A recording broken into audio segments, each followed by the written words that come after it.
Hi everyone, welcome to Career Board.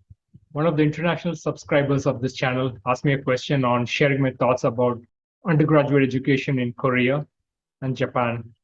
And I'm going to take this video to delve deeper into some of my thoughts about education there.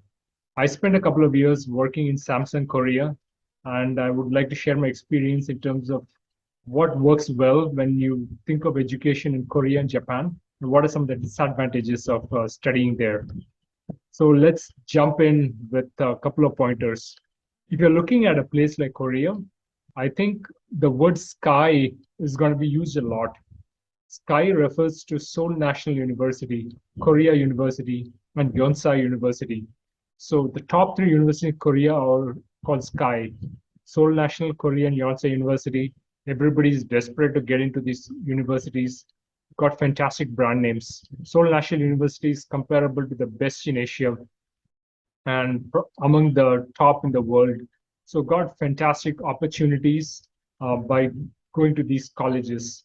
On top of it, there are also other universities like KAIST, Korea Advanced Institute of Science and Technology, and also the Pohang Institute of Science and Technology. Companies like Samsung and also a lot of the J-balls like Hyundai, like Lotte. There's a bunch of companies out there who, like Kia Motors, they all love to recruit from these top universities.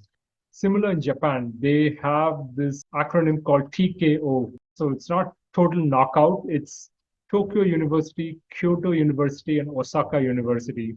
It's also the top three universities in Japan. It's similar to the Sky University in Korea.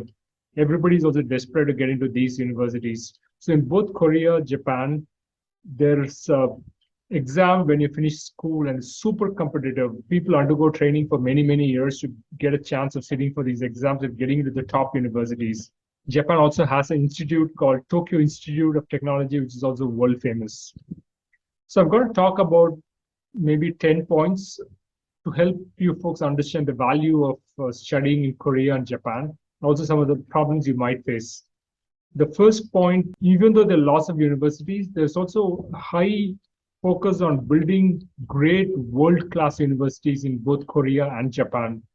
Interestingly, Japan and Korea is very brand conscious in terms of there's a kind of tiered system when it comes to evaluating universities. So if you go to the top universities, your chances of getting a job goes up dramatically. If you're going to a bottom ranked university, you'll have to fight much harder to get a job. So there is a lot of brand, and the brand value of the top universities is almost as good as some of the best universities in the US. Point number two is that the kind of research happening in Korean universities and Japanese universities absolutely world class. I've heard professors tell me when I went to school at the University of Wisconsin-Madison that they could practically fill up their entire PhD program with students coming from Korean universities and Japanese universities because the amount of exposure they have during the master's program and undergraduate program is excellent.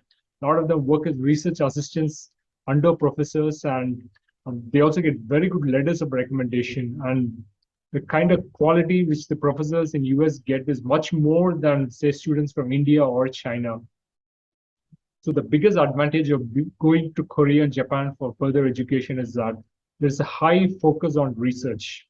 There are two reasons for it. One is that a lot of the professors working in Korean and Japanese universities have been educated abroad. So studying abroad, coming back to the home country is very common in Korea and Japan, which means that world-class exposure and research is something which you don't need to only get experience in, say, US or in Europe. You can also get that in Asian countries. So the faculty is awesome. And also the faculty is very interested in sending more and more of the students towards US universities and the Western universities to get exposed to their way of life.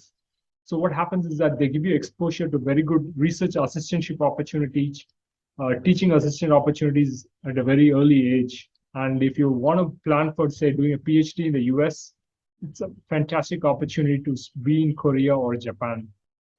There has been generations of academics in many of the universities in Korea. So the top elite class in society, whether it's in Korea or Japan, they tend to be academics, which means that people who do their PhD have a lot of prestige when it comes to the social hierarchies in Japan and Korea.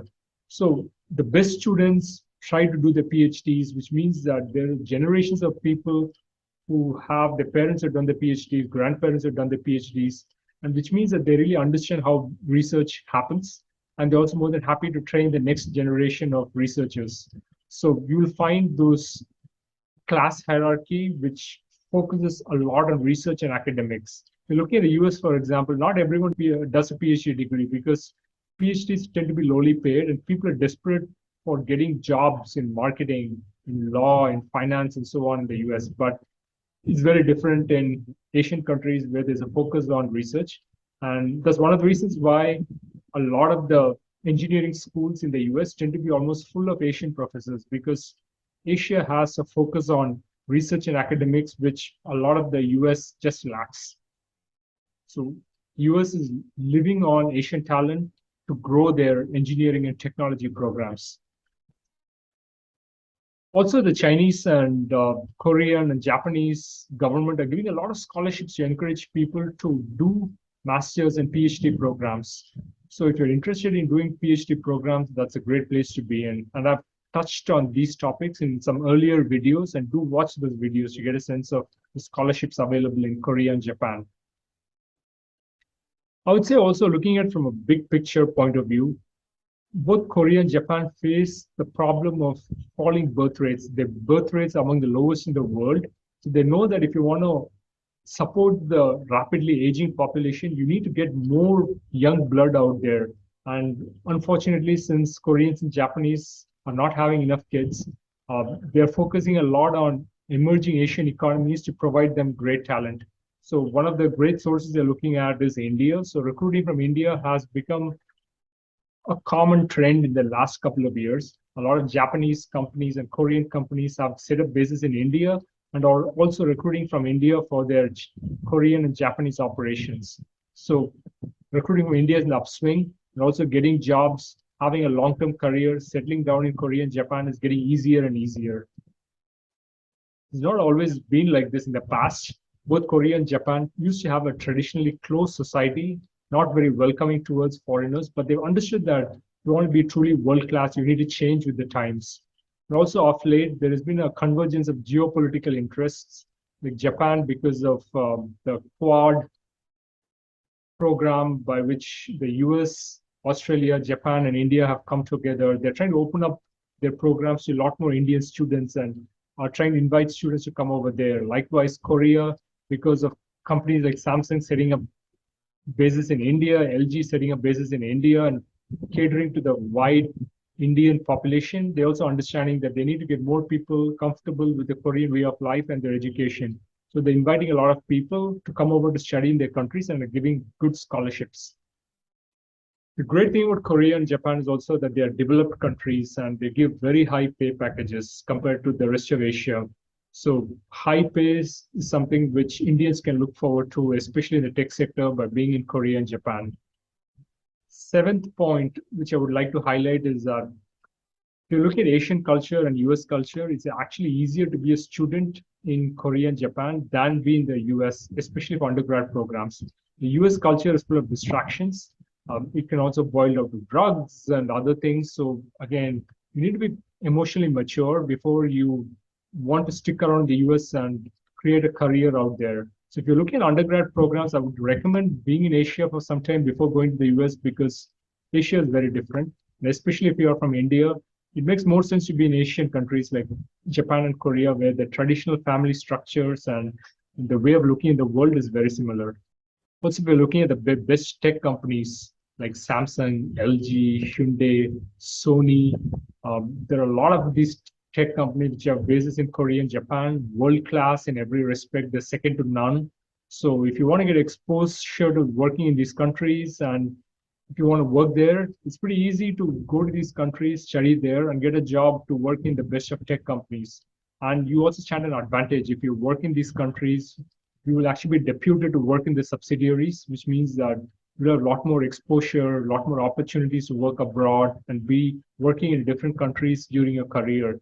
So if you want to have a global mindset, a global career, it sometimes pays to study in Korea and Japan, even more than the US and Europe, because people in US, especially the managers in US and Europe, tend to be very insular. They don't like leaving their comfort space of working in the home countries.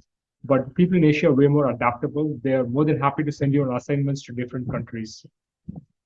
I'd say the two disadvantages I would like to talk about is point number 9 is that you need to know the local language like Korean or Japanese to have a long-term career in these countries, because they expect you to become like Koreans or Japanese in the long term, speak exactly like them, absorb the cultural mannerisms. So sometimes it's a little difficult. So if you're not comfortable picking up a local language, then maybe it's going to be tough to be in Korea and Japan. They're very adaptable for the first 1 or 2 years, where they're okay with you talking in your native language in English.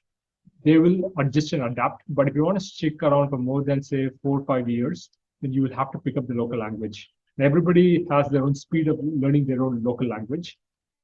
The last point I would say, and which is probably one more drawback, is that the cultures in Korea and Japan tend to be even more hierarchical than even Indian societies. So there is a lot of power distance between people at the top versus people at the bottom. And the directors, VPs tend to be pretty paternal in their outlook, and everybody just listens to them. So even if you finish work early, you don't leave your workplace because you're waiting for your boss to leave, and your boss is waiting for his boss to leave. So it's almost everyone is waiting for the VP to leave, even if they're done work. These are things I've seen in Samsung. That's because it's a very hierarchical working culture. And I'm not saying it's good or bad, that's the way they are. But again, it's a different world out there. If you are not very comfortable with the top-down working culture, you're not comfortable in a place where you cannot give direct feedback to your seniors, then maybe Korea or Japan could not be a great place for you to do your education. Let me know in the comments below if you have other further questions. And do smash the like button, because if you've waited so far, it means that you found this valuable, and I would love for you to like this video or subscribe to this channel. Thanks, everyone. Bye.